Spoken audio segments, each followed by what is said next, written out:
কিছু ব্যালট পেপারে ছাত্র দলের যে প্যানেল আছে পুরো প্যানেলের ভোট তারা আগে থেকে দিয়ে রেখেছিল।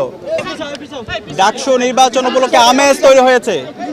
শিক্ষার্থীরা স্বতঃস্ফূর্ততার সাথে প্রতিটি কেন্দ্রে আসছে, তাদের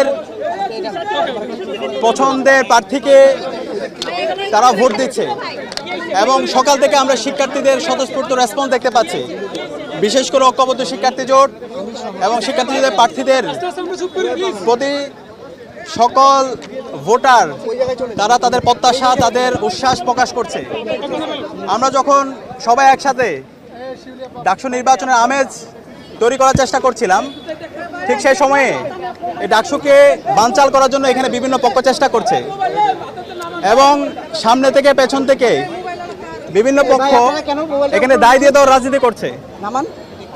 আপনারা জানেন কার্জন এরিয়ায় অমর 21 হলে যে সেন্টার আছে, সেই সেন্টারে যে পোলিং অফিসার আছে, সে পোলিং অফিসার কিছু ব্যালট পেপারে ছাত্র দলের যে প্যানেল আছে পুরো প্যানেলের ভোট তারা আগে থেকে দিয়ে রেখেছিল। সাংবাদিক মারফতে যখন আমরা জানতে পারলাম, তখন আমরা বিশ্ববিদ্যালয় প্রশাসন নির্বাচন কমিশনের সাথে যোগাযোগ করেছি। পরবর্তীতে নির্বাচন কমিশন ও স্টাফের বিরুদ্ধে ব্যবস্থা নিয়েছে, সেটা আপনারা ইতিমধ্যে জানেন।